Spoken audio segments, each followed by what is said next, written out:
warahmatullahi wabarakatuh. Waalaikumsalam warahmatullahi wabarakatuh semuanya ya. Salam sejahtera untuk kita semua. Semoga semuanya dalam keadaan sehat ya. Amin, amin.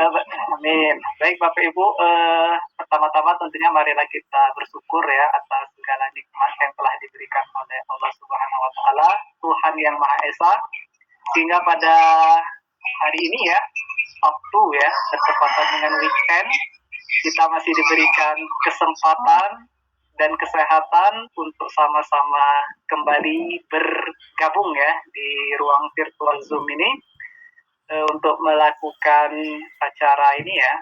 Kalau saya lebih suka menyebutnya itu belajar bersama ya, gitu Bapak Ibu ya. Nah, tentunya kita berharap ya kegiatan kita ini nanti dapat berjalan dengan lancar ya, serta dapat memberi banyak manfaat untuk kita semua, seperti itu Bapak Ibu ya. Bapak Ibu yang saya hormati, tentunya pertama-tama saya ingin mengucapkan selamat datang ya kepada member sel yang baru ya, yang baru bergabung ya. Saya belum tahu ya yang baru ini siapa saja di sini, namun dari peserta yang hadir pada Zoom pada siang ini ya, saya perhatikan banyak juga ini member lama ya, seperti ada tadi Bu Nurzana ya dari Medan, ada Bu Dini, kemudian ada Bu Santi dan lain-lain ya, banyak tadi saya perhatikan. Kemudian ada juga tadi yang dari Bengkulu ya, Pak Yusran ya. Salam kenal Pak Yusran, kebetulan ya, saya juga dari Bengkulu ya, aslinya ya. Dan ini juga ya, Universitas Bengkulu itu juga alma mater saya waktu S1 dulu ya. Jadi ini saya sangat senang ya.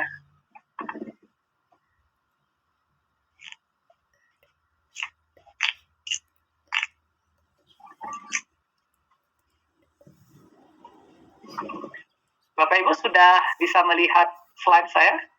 Ya Pak, siap. Sudah, oke. Terima kasih Pak. Oke, siap. Oke, Bapak Ibu ya, seperti yang saya sampaikan tadi ya, untuk diskusi kita pada hari ini kita akan membahas terkait dengan pemanfaatan software ya atau aplikasi Publish or Perish ya atau POP ya, dan Mendeley dalam pencarian dan manajemen referensi ya. Nah, barangkali ya saya yakin ya sebagian dari kita atau bahkan mungkin ya semuanya ya itu sudah sering ya atau sudah familiar dengan Publish or Perish, apalagi Mendeley ya. Tidak masalah Bapak Ibu, namun pada hari ini coba kita ini lagi nanti ya, kita ulas kembali ya, kita perdalam kembali ya wawasan kita terkait dengan pemanfaatan dua software ini, sehingga nanti kita punya semacam senjata baru ya untuk menghasilkan karya tulis ya, khususnya artikel ilmiah ya, yang mana nanti bisa kita tingkatkan kualitasnya dari sisi referensinya ya. Jadi nanti dengan menggunakan Publish or Perish ini, kemudian kita kombinasikan dengan Mendeley, paling tidak nanti Bapak Ibu punya gambaran bagaimana mencari referensi yang kredibel ya, yang memiliki kualitas baik, kemudian bagaimana juga nanti cara menyajikan atau mengelola referensi tersebut, sehingga nanti ketika dimasukkan di dalam artikel ilmiah yang kita tulis, itu menjadi optimal ya. Sehingga nanti outputnya, kalau referensinya berkualitas ya, paling tidak nanti artikel kita itu ditinjau dari referensi yang digunakan itu juga sudah berkualitas ya. Karena salah satu ciri ya atau parameter dari berkualitas atau tidaknya suatu karya tulis ilmiah itu ya, apapun ya, baik itu artikel ya maupun skripsi, disertasi, tesis, nah itu salah satunya itu ditentukan oleh kualitas atau seberapa kredibel referensi yang digunakan. Seperti itu ya Bapak Ibu ya, pengantarnya kurang lebih seperti itu.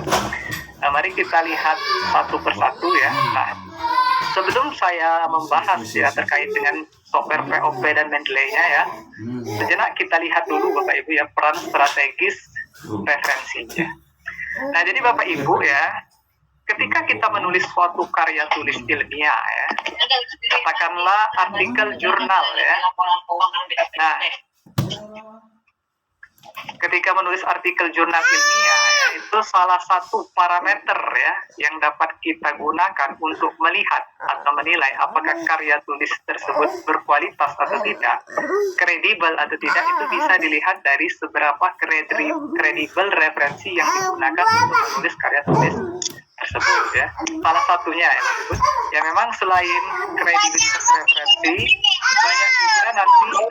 parameter lain yang biasanya digunakan untuk menilai seberapa berkualitas suatu karya tulis ya. Misalnya ditinjau dari kebaruan ya atau kemenarikan dari topik risetnya, kemudian kedalaman penyajian hasil dan seberapa komprehensif pembahasannya. Nah, itu parameter-parameter lain. Namun salah satunya itu bisa ditinjau dari kualitas referensinya. Nah, pada hari ini kita fokus ke situ ya Bapak Ibu ya. Bagaimana kita nanti akan mencari referensi yang berkualitas, di mana referensi berkualitas itu nanti akan kita gunakan di dalam menulis karya tulis yang akan kita buat seperti itu ya. Nah, jadi di sini kita bisa simpulkan ya Bapak Ibu ya, jika kualitas referensi yang kita gunakan untuk menulis karya tulis itu ya tidak kredibel ya, atau katakanlah meragukan ya, atau tidak memenuhi kaidah ilmiah, maka artikel atau paper yang kita buat itu nanti juga otomatis dianggap kurang kredibel ya, seperti itu. Nah, jadi di sini kita berbicara karya tulis ilmiah ya Bapak Ibu ya. Salah satu karakteristik karya tulis ilmiah itu kan harus didukung oleh referensi. Nah, beda halnya kalau seandainya kita membuat artikel, misalnya artikel untuk surat kabar ya atau koran. Nah, itu kan memang tidak perlu referensi ya.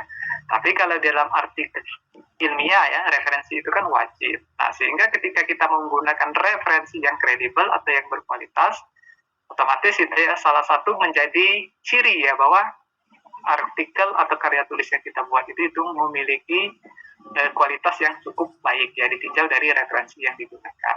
Jadi sekali lagi Bapak Ibu ya, referensi itu perannya strategis, sehingga kalau menulis artikel ilmiah ya, nah sudah tentu harus menggunakan referensi siapapun ya, baik yang masih pemula ya atau katakanlah mahasiswa ya, bahkan yang expert sekalipun ya, kelas penulis-penulis ternama ya yang sudah profesor gitu, itu juga beliau-beliau itu tetap menggunakan referensi untuk menulis artikel ilmiah ya. Jadi siapapun itu biasanya ketika diminta menulis karya tulis ilmiah itu pasti nanti menggunakan referensi ya. Jadi referensi itu sangat strategis ya, peran dan fungsinya di dalam suatu penulisan artikel ilmiah seperti itu ya.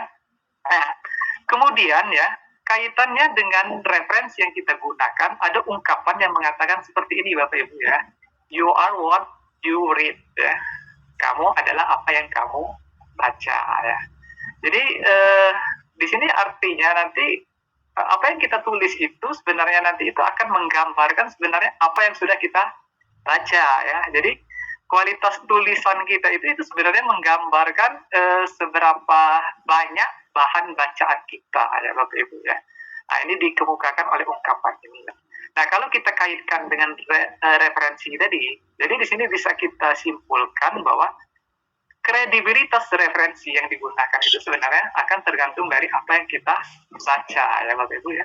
Semakin banyak kita membaca ya, dan bacaan kita itu juga kredibel ya, berkualitas, maka nanti ketika itu kita tuangkan di dalam suatu tulisan ya, itu tadi ya, artikel ilmiah, nah berarti nanti tulisan kita itu juga nanti akan menghasilkan yang berkualitas seperti itu. Nah, jadi memang penting ya banyak-banyak membaca ya. Tapi ingat ya, yang dibaca pun juga harus memiliki kualitas yang baik ya. Semakin banyak bacaan kita, semakin baik kualitas bacaan kita. Nah, itu nanti akan menggambarkan sebenarnya siapa diri kita yang sebenarnya. Terlebih lagi nanti ketika itu kita tuangkan di dalam tulisan yang sifatnya ilmiah ya. Nah, kemudian masih kaitannya dengan peran strategis referensi Bapak Ibu ya.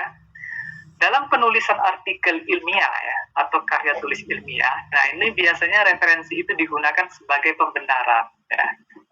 Jadi ketika kita ibaratnya itu mengatakan sesuatu ya, atau ketika kita itu berargumen ya, nah itu perlu dikuatkan ya, atau perlu adanya pembenaran ya. Nah, pembenaran itulah kadang-kadang memerlukan yang namanya referensi.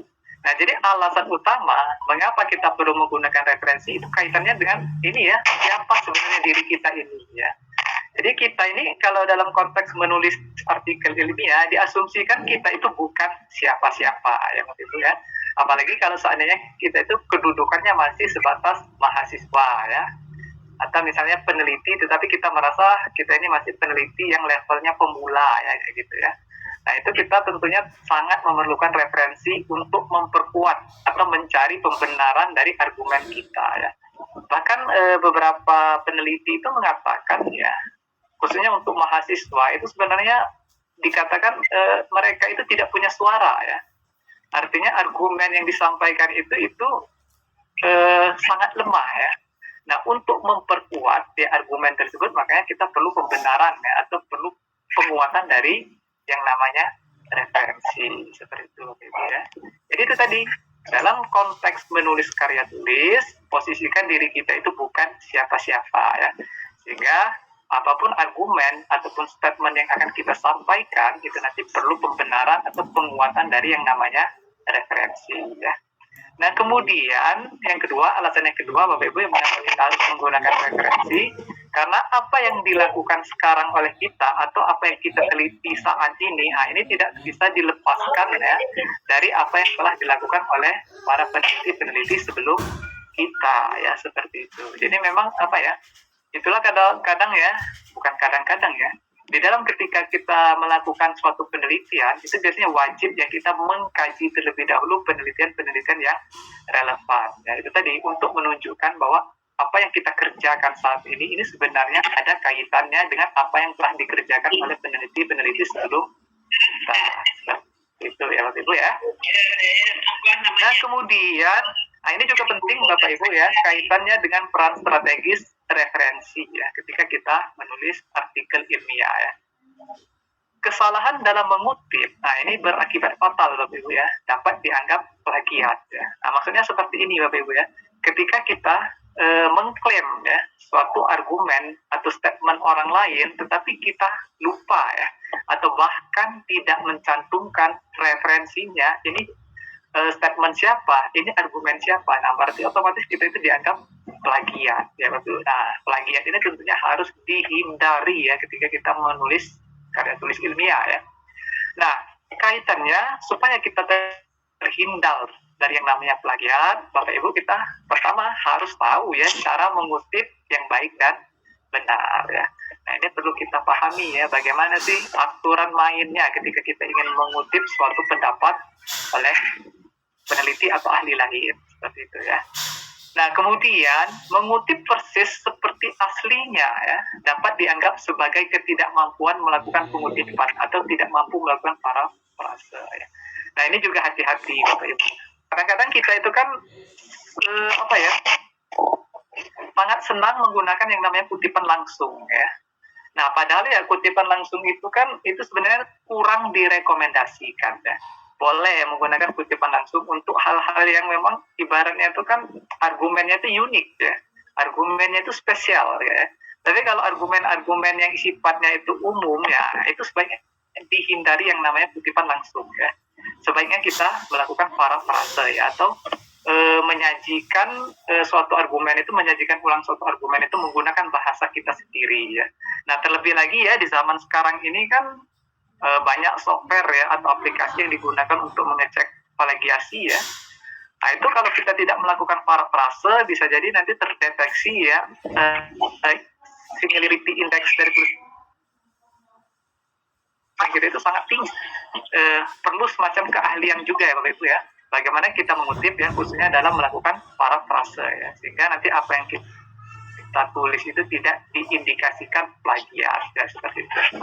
Nah, hati-hati Bapak Ibu ya, plagiat adalah kejahatan terbesar di dalam dunia akademik ya. Nah, ini meskipun kadang-kadang ya banyak yang menganggap sepele ya, tetapi ini sebenarnya kejahatan terbesar ya di dalam dunia akademik. Nah, ini sanksinya kalau ketahuan ini sangat fatal ya Bapak Ibu ya. Kalau seandainya yang plagiatnya itu ditemukan di dalam penulisan misalnya katakanlah skripsi ya atau tesis, bisa saja nanti gelarnya itu dicabut. Jadi kita harus menghindari yang namanya plagiat Bapak Ibu ya. Supaya terhindar dari plagiat itu tadi modalnya kita harus memahami ya, harus mengetahui bagaimana cara mengutip yang baik dan benar, dan kita juga perlu mengasah kemampuan kita di dalam melakukan parafrase ya kalimat ya, sehingga nanti rujukan atau referensi yang akan kita rujuk itu tidak kita sajikan sama seperti sumber aslinya, tetapi kita sajikan menggunakan bahasa kita sendiri, tetapi tidak merubah makna dari apa yang disampaikan oleh penulis aslinya. Seperti itu, Bapak Ibu ya. Nah, kemudian berikutnya, Bapak Ibu ya. Nah, kalau kita mampu menuliskan referensi dengan format yang benar, ya, menunjukkan bahwa kita itu mahir ya dalam melakukan studi literatur. Ya. Nah, ini jadi nanti kalau kita sudah terbiasa, berarti kita itu sudah mahir gitu, melakukan citasi ya atau mengutip karya tulis orang lain kayak gitu ya. Nah, kemudian yang perlu kita perhatikan juga Bapak Ibu ya, sebisa mungkin referensi yang digunakan itu harus dapat ditelusuri kembali oleh penulis atau peneliti selanjutnya ya. Dalam hal ini, referensi yang kita gunakan itu nanti harus disajikan dengan jelas ya. Apa yang menulis, kapan ini ditulis, di mana dipublikasikan, nah itu juga harus kita sajikan secara detail dan lengkap nanti Bapak Ibu ya. Tujuannya apa itu nanti supaya bisa ditelusuri kembali oleh peneliti lain ya. Kadang-kadang kan ada peneliti itu yang agak meragukan ya apa yang kita tulis. Benar nggak seperti ini? Coba deh saya cek ulang. Nah, itu penting Bapak Ibu ya. Jadi sebisa mungkin apa yang kita kutip itu disajikan selengkap dan sedetail mungkin ya. Kemudian ini juga penting Bapak Ibu yang menggunakan atau mengutip referensi berarti kita itu memberikan penghargaan atau acknowledge ya kepada penulis Bapak Ibu ya. Jadi ini ya salah satu nanti kepuasan ya bagi kita itu sebagai peneliti itu adalah ketika tulisan kita itu dikutip atau disitasi oleh orang lain ya. Nah ini analoginya ini sama kayak sosial media ya Bapak Ibu ya. Ketika kita memposting sesuatu itu ketika ada orang yang like ya seperti itu ya, memberi jempol seperti itu kan ada semacam kesenangan tersendiri, kepuasan tersendiri bagi kita. Sama halnya di dalam kita menulis Bapak Ibu ya. Jadi nanti ketika tulisan kita itu disitasi atau dikutip oleh orang lain, nah berarti kita itu menunjukkan ada penghargaan ya dari penulis lain terhadap apa yang kita kerjakan ya. Nah, jadi nanti semakin banyak yang mengutip referensi kita, itu akan menunjukkan bahwa referensi tersebut semakin penting atau semakin berkualitas. Nah, ini Bapak Ibu. Nah, ini saya hubungkan dengan software VOP ya, atau Publish or Perish. Nah, nanti kenapa kita menggunakan VOP itu ya? Salah satu alasannya nanti itu, dengan software tersebut, kita itu bisa langsung memilih ya, mana artikel yang sudah banyak dikutip dengan mana artikel yang belum dikutip sama sekali. Nah, biasanya nanti kalau di software VOP itu nanti langsung. Jadi yang diberi peringkat satu itu nanti adalah artikel-artikel yang telah dikutip paling banyak seperti itu ya. Itu salah satu alasannya kenapa kita perlu menggunakan software pencarian literatur ya, atau referensi. Nah, ini penting juga Bapak Ibu ya, kalau seandainya kita sering submit ya artikel ke jurnal-jurnal dan sering ditolak ya. Nah, itu kadang-kadang ya bisa jadi karena itu kualitas referensi yang kita digunakan itu belum terlalu memadai atau belum kredibel tadi ya. Nah, ini saya beri sedikit bocoran ya Bapak Ibu bagaimana cara kerja reviewer dalam menilai suatu manuskrip ya. Ini kebetulan pengalaman kami juga ya sebagai editor jurnal maupun reviewer di berbagai jurnal juga itu. Nah, biasanya cara kerjanya itu seperti ini Bapak Ibu, simple saja ya. Kadang-kadang reviewer itu tidak akan membaca artikel itu dari atas hingga bawah ya. Nah, biasanya mereka itu akan melihat terlebih dahulu referensi yang disajikan oleh penulis. Dicek dulu ini referensinya bagus enggak? Referensinya kredibel enggak? Apakah semuanya nih, penulis menggunakan referensi utama atau hanya referensi sekunder enggak? Seperti itu. Nah, kalau seandainya nanti referensinya itu dianggap berkualitas oleh reviewer, nah itu nanti akan reviewer akan menindaklanjuti ya, atau akan membaca secara keseluruhan itu artikel ya. Tetapi kalau dari sisi artikel, dari referensinya saja itu nanti ternyata menurut reviewer ini referensinya ini kurang kredibel, nah bisa saja nanti meskipun tidak dibaca ya, nah itu nanti reviewernya itu bisa langsung menolak atau merekomendasikan agar artikel tersebut di reject atau ditolak. Jadi memang referensi itu sangat berperan penting ya Bapak Ibu ya, untuk menentukan nasib tulisan kita, apakah ini nanti akan diterima atau tidak ya. Kalau referensinya bagus-bagus ya, menggunakan referensi primer ya. Referensi primer itu kan artikel jurnal ya, seperti itu ya. Nah, itu ada peluang ya, atau peluangnya itu besar ya untuk ditindaklanjuti ke tahap selanjutnya oleh editor ataupun reviewer.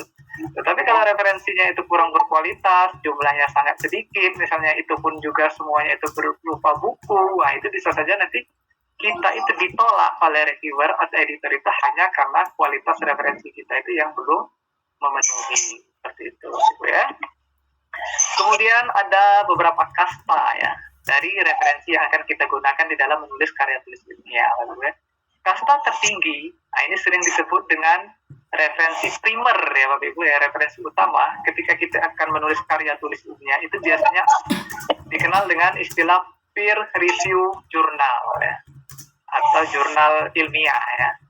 Nah, kenapa peer review jurnal ini dianggap sebagai referensi kasta tertinggi ya, atau referensi primer?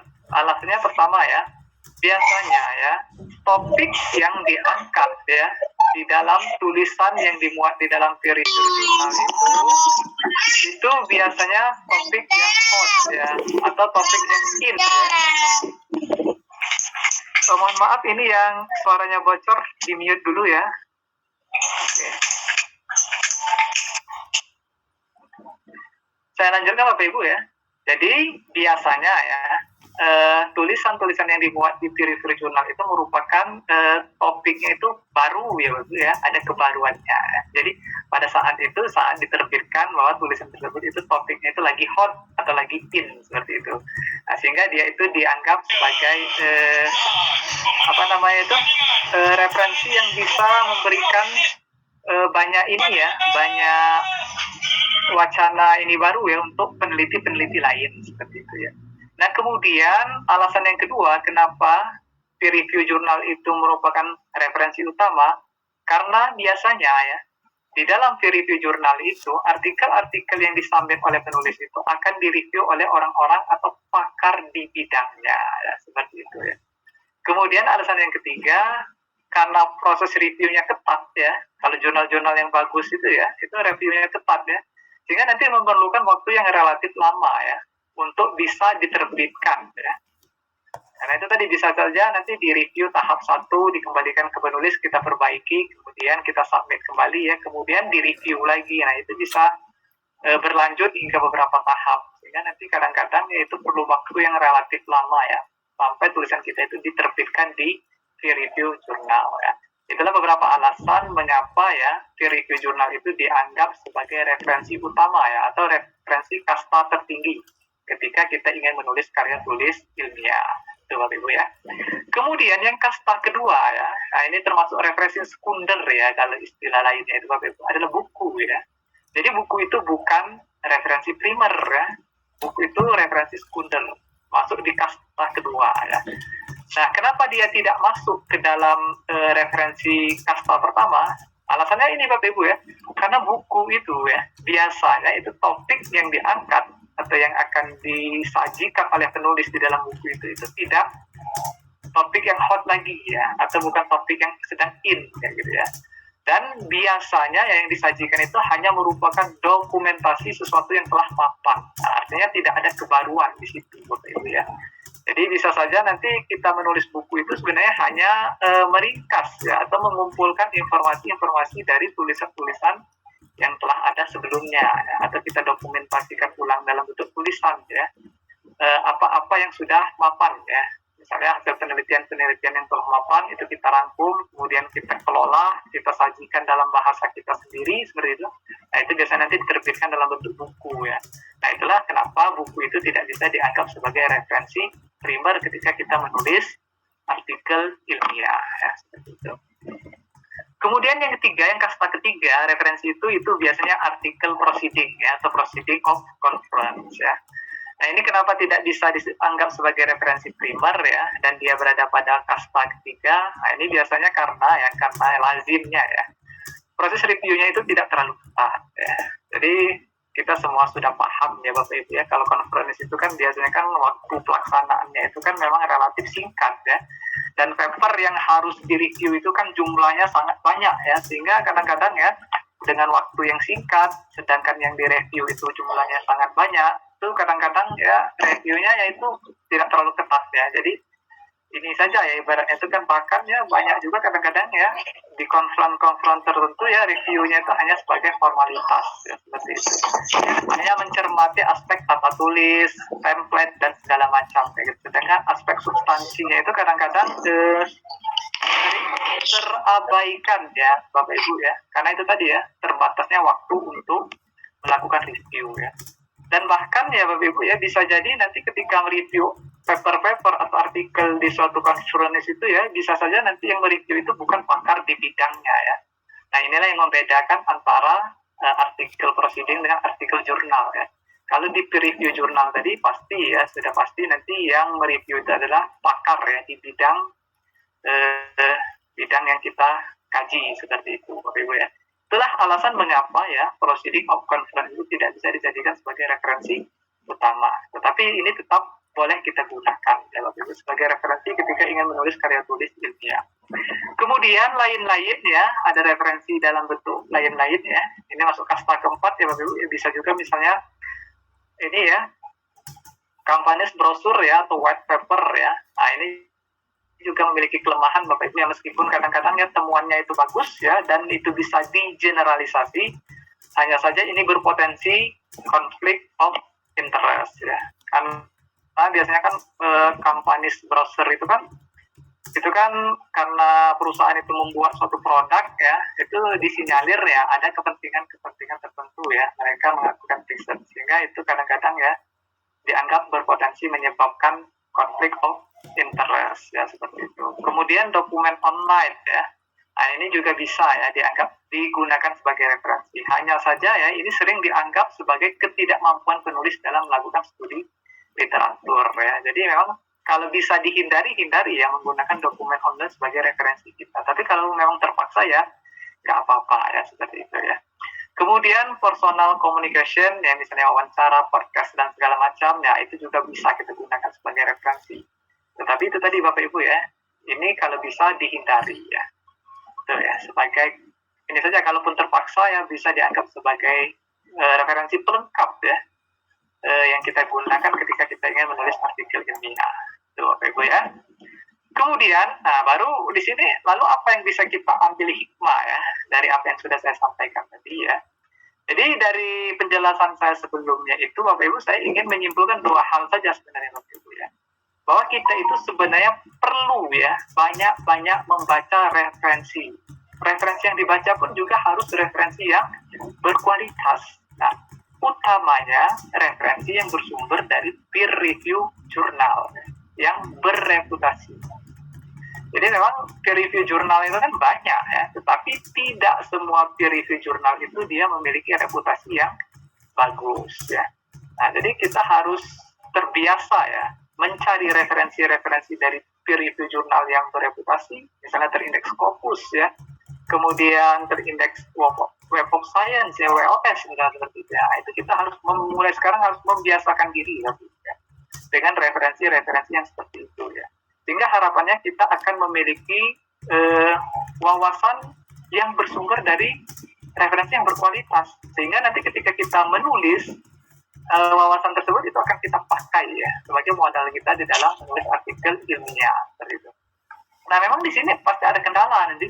Salah satu kendala yang kita hadapi itu kadang-kadang ya untuk mengakses ya jurnal-jurnal yang bereputasi, katakanlah Scopus itu kadang-kadang kan kita kan tidak punya akses ya. Karena tidak bisa dipungkiri seperti jurnal-jurnal yang terindeks Scopus, untuk masuk ke database-nya Scopus itu kadang-kadang kan kita tidak punya akses karena itu memang berbayar ya. Apalagi karena misalnya institusi kita tidak berlangganan dengan Scopus. Nah itu menyebabkan kita terkendala. Nah kabar baiknya Bapak Ibu ya, adanya software Publish or Perish ya, atau POP itu bisa memfasilitasi kita nanti untuk mengakses database dari Scopus, sehingga harapannya nanti kita bisa membaca ya paper-paper atau artikel-artikel dari jurnal-jurnal yang diindeks oleh Scopus seperti itu ya. Nah kemudian poin yang kedua yang ingin saya garis bawahi Bapak Ibu ya, bahwa penting ya bagi kita itu untuk memahami bagaimana mengutip dan menyajikan daftar referensi sesuai aturan yang berlaku. Nah ini sangat penting Bapak Ibu ya. Jadi mengutip itu tidak bisa sembarang mengutip. Kita perlu menuliskan siapa yang mengutip. Namanya juga harus detail, jangan sampai kebalik antara nama depan dengan nama belakang misalnya. Kemudian judul tulisannya juga harus dilaporkan dengan baik dan benar. Jangan sampai nanti ada judul yang kita tambahi kata-katanya atau bahkan kita kurang-kurangi seperti itu. Nah, untuk memaksimalkan memaksimalkan ya Bapak Ibu ya bagaimana proses kita mengutip itu. Nah, makanya muncul beberapa software ya yang dikenal dengan reference management software atau RMS ya. Salah satunya Mendeley Bapak Ibu ya. Jadi hadirnya Mendeley maupun software RMS lainnya itu tadi tujuannya untuk membantu kita melakukan proses pengutipan dan menyajikannya dalam daftar referensi suatu karya tulis dunia. Nah itu jadi latar belakangnya seperti itu Bapak Ibu yang mengapa kita perlu software Publish or Perish dan mengapa kita perlu software Mendeley. Oke. Nah, sekilas ya Bapak Ibu ya. Saya yakin ya di sini mungkin Bapak Ibu sudah ada yang familiar dengan software POP ini ya, tampilnya seperti ini ya Bapak Ibu ya. Jadi POP ini merupakan perangkat lunak ya atau aplikasi yang dapat digunakan untuk memanen metadata ya, bukan full text ya. Ingat Bapak Ibu, metadata ya, bukan full text ya. Jadi kalau ditanya metadata itu apa sih? Jadi secara sederhana kita bisa mengatakan bahwa metadata itu adalah datanya suatu data ya. Nah, kalau kita kaitkan dengan jurnal, nah berarti nanti metadata jurnal itu berkaitan dengan data atau informasi terkait dengan artikel-artikel yang dipublikasikan oleh jurnal tersebut. Nah, biasanya metadata dalam jurnal itu berisi siapa yang menulis artikelnya, kemudian kapan diterbitkan, kemudian jurnalnya apa, judul tulisannya apa, kemudian tulisan ini diterbitkan di jurnal tersebut volume berapa, nomor berapa, halaman berapa, daftar pustakanya apa saja. Nah, itu termasuk metadata ya di dalam jurnal ya, seperti itu. Jadi nanti yang akan kita panen itu adalah itu data-data seperti itu tadi Bapak Ibu. Metadatanya ya. Siapa yang menulis, judul tulisannya apa, kapan diterbitkan, terbit di mana, itu nanti akan kita panen ya data-data seperti itu dari atau menggunakan software POP ini Bapak Ibu ya. Nah, kemudian POP ini adalah piranti alternatif untuk kita ya, yang tidak memiliki akses berlangganan pada database ilmiah komersil ya, misalnya Scopus ya. Jadi nanti kalau seandainya kita tidak bisa akses Scopus ya, kita bisa memanfaatkan software ini ya. Nah, untuk mendownload software ini Bapak Ibu ini sudah ada ininya ya, alamat webnya ya. Atau nanti Bapak Ibu ketikkan saja di Google ya, Publish or Perish download seperti itu. Nah, nanti langsung dipanggilnya. Seperti itu Bapak Ibu. Nanti kita simulasikan ya Bapak Ibu. Ini gambaran umumnya ya terkait dengan software POP. Kemudian database ya atau basis data yang dapat dipanen melalui software POP itu ini ada banyak ya Bapak Ibu ya. Ada bisa nanti database dari Crossref, kemudian Google Scholar ya, kemudian Google Scholar Profiles ya, gratis ya, ini gratis, kemudian dari PubMed ya. Jadi untuk penelitian-penelitian kesehatan itu biasanya database andalan mereka itu biasanya kan dari PubMed ya. Nah, ini bisa diakses secara gratis juga nanti melalui software POP. Kemudian bisa juga kita mengakses melalui database-nya Microsoft Academic ya. Kemudian Semantic Scholar ya. Nah, Semantic Scholar ini baru muncul di software POP versi 8 ya. Kalau di versi sebelumnya, versi 7 itu yang untuk database Semantic Scholar ini belum ada ya. Ini baru muncul di POP versi 8. Jadi nanti Bapak Ibu silakan ke website POP-nya download yang versi terbaru ya, POP versi 8. Kemudian bisa juga kita mengakses database Scopus, bisa juga Web of Science ya. Nah, namun kalau Web of Science ini memang harus berlangganan ya. Jadi memang tidak bisa kita akses melalui POP kalau kita belum berlangganan ke ininya ya, ke WOS-nya. Sedangkan untuk yang Microsoft Academic, Semantic Scholar, kemudian Scopus, nah ini gratis ya, akan tetapi syaratnya kita harus punya akun ya, atau registrasi akun dulu di ininya ya. Kalau Scopus itu harus registrasi dulu akun di Elsevier ya. Tapi registrasinya itu gratis ya. Jadi tidak masalah. Jadi Scopus ini bisa kita akses gratis. Kita simulasikan nanti dulu ya, prosedurnya seperti apa. Kemudian, ini penggunaan dari software POP ini selain untuk memanen metadata tadi atau memanen referensi tadi, Bapak Ibu, POP ini juga dapat membantu kita menentukan jurnal target atau jurnal tujuan untuk publikasi artikel kita ya. Jadi nanti dengan POP itu kita bisa melihat Bapak Ibu ya, misalnya kita ingin mencari jurnal-jurnal di bidang pendidikan matematika ya. Kita masukkan kata kunci tersebut, kemudian nanti akan disajikan oleh software POP itu ya, jurnal-jurnal di bidang pendidikan matematika. Kemudian nanti dilengkapi dengan data metriknya ya, misalnya H-indeksnya berapa ya gitu. Jumlah kutipan RAM-nya berapa. Nah, itu nanti ya semuanya tersedia ya di software POP. Kemudian POP juga dapat kita manfaatkan untuk melakukan literatur review, misalnya systematic literature review atau meta-analisis. Nah, ini untuk Bapak Ibu kan sebagian di sini saya perhatikan sudah ada yang mengikuti pelatihan meta-analisis ya. Nah, kemarin kan sudah ini ya, sudah saya tunjukkan ya, bagaimana mencari literatur menggunakan software POP. Nah, jadi nanti kalau seandainya yang belum ikut pelatihan meta-analisis dan nanti tertarik untuk mengikuti pelatihan meta-analisis yang akan diadakan SEL ya di angkatan berikutnya, nah, itu nanti kita akan berinteraksi kembali ya di software POP ini ya. Akan kita manfaatkan untuk mencari ya literatur yang akan kita jadikan bahan systematic literature review ataupun bahan meta-analisis.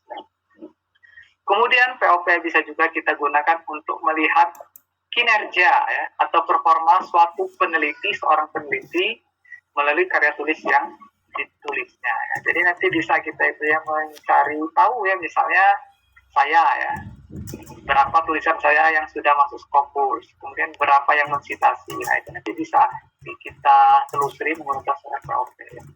Kemudian POP juga bisa digunakan untuk melakukan riset bibliometrik. Ya, ini juga sering ya, sangat sering digunakan ya, oleh para peneliti ya untuk melakukan riset bibliometrik. Basis datanya itu nanti biasanya diambil dari software POP, kemudian nanti dikombinasikan dengan software visualisasi data ya, biasanya post viewer ya. Nah, itu nanti untuk menghasilkan riset bibliometrik. Nah, namun kita tidak akan membahas itu, nanti kalaupun ingin didiskusikan itu kita bahas di sesi lainnya gitu Bapak Ibu ya. Nah, kemudian berikutnya ya, sebelum kita simulasi, saya ingin menjelaskan dulu Bapak Ibu terkait dengan Reference Management Software atau RMS ya. Nah, jadi RMS ini atau Software Manajemen Referensi Bapak Ibu ya, merupakan software yang membantu peneliti atau siapapun ya Bapak Ibu ya, dalam rangka mengelola dokumen referensinya, baik berupa buku, artikel, book chapter, dan lain sebagainya ya Bapak Ibu ya. Jadi ini piranti ini digunakan untuk kita itu semacam itu ya, membuat perpustakaan digital seperti itu Bapak Ibu ya. Jadi referensi-referensi yang kita peroleh itu kita kelola ya menggunakan software atau RMS tadi ya, Reference Management Software ya. Nah, mengelola referensi di sini dalam arti ya, berarti kita bisa memanfaatkan RMS ini untuk mencari literaturnya ya, untuk mencari referensinya, kemudian menemukan dan menyimpan metadata ya. Metadata tadi seperti yang saya sampaikan tadi ya, misalnya judul, pengarang, tahun terbit, penerbitnya siapa, apa ya, dan lain-lain ya. Dan menemukan kembali jika dibutuhkan. Artinya nanti referensi tadi kan sudah kita simpan di dalam software RMS, kemudian bisa sewaktu-waktu kita panggil kembali ketika itu dibutuhkan kan. Termasuk juga mengelola dokumen digital dari referensi tersebut. Nah, sehingga banyak juga yang menyebut bahwa RMS ini semacam perpustakaan digital ya, seperti itu Bapak Ibu ya.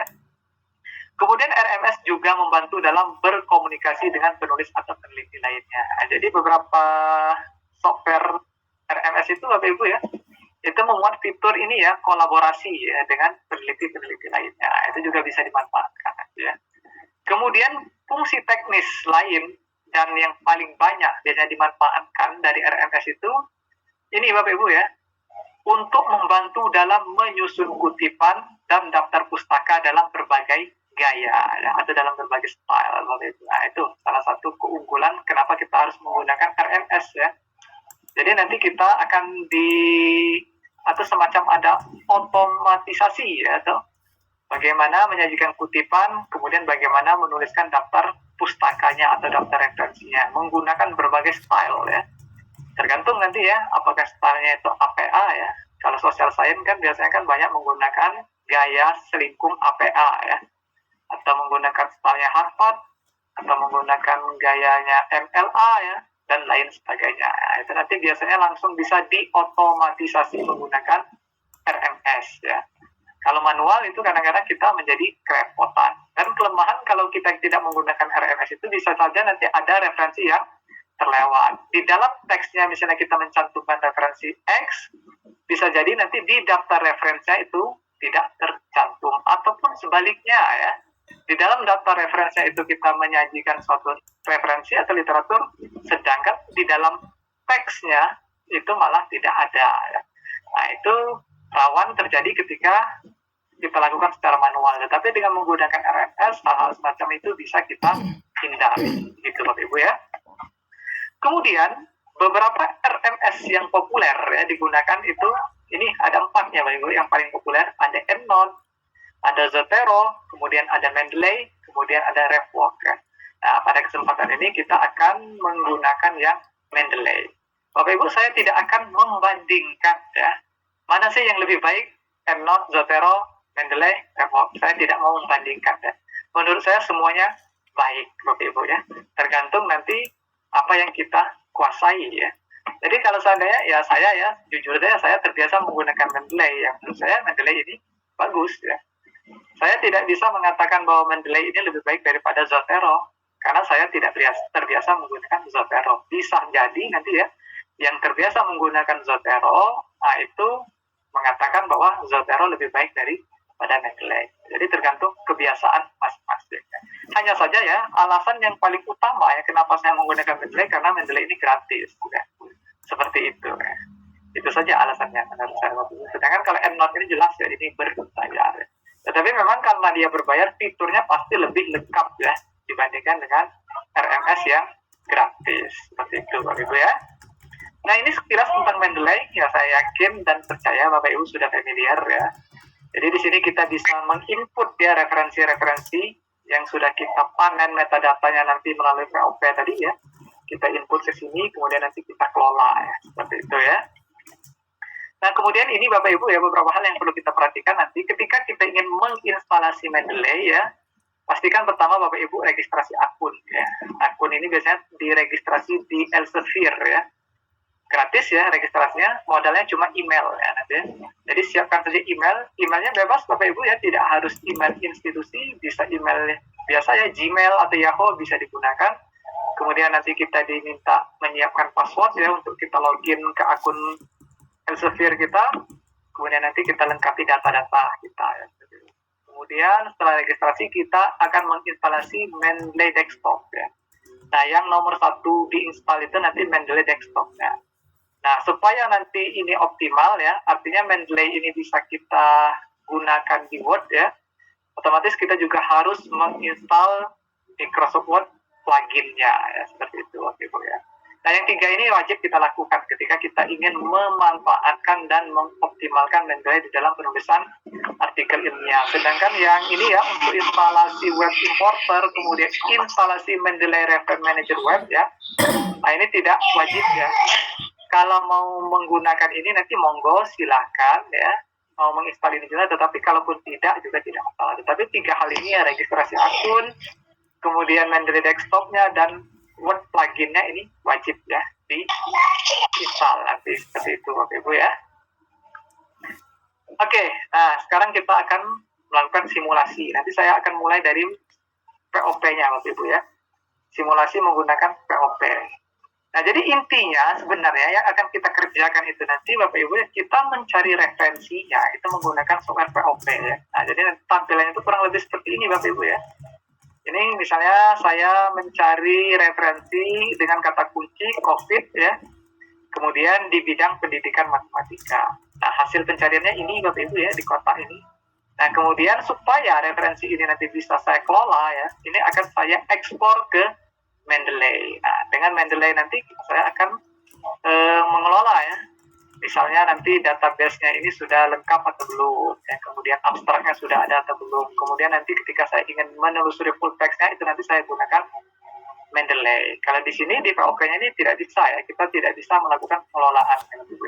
Kita hanya sebatas membaca metadatanya saja. Sehingga itu kita memerlukan Mendeley nanti untuk mengoptimalkan kinerja dari software POP ini. Itu Bapak Ibu ya. Oke.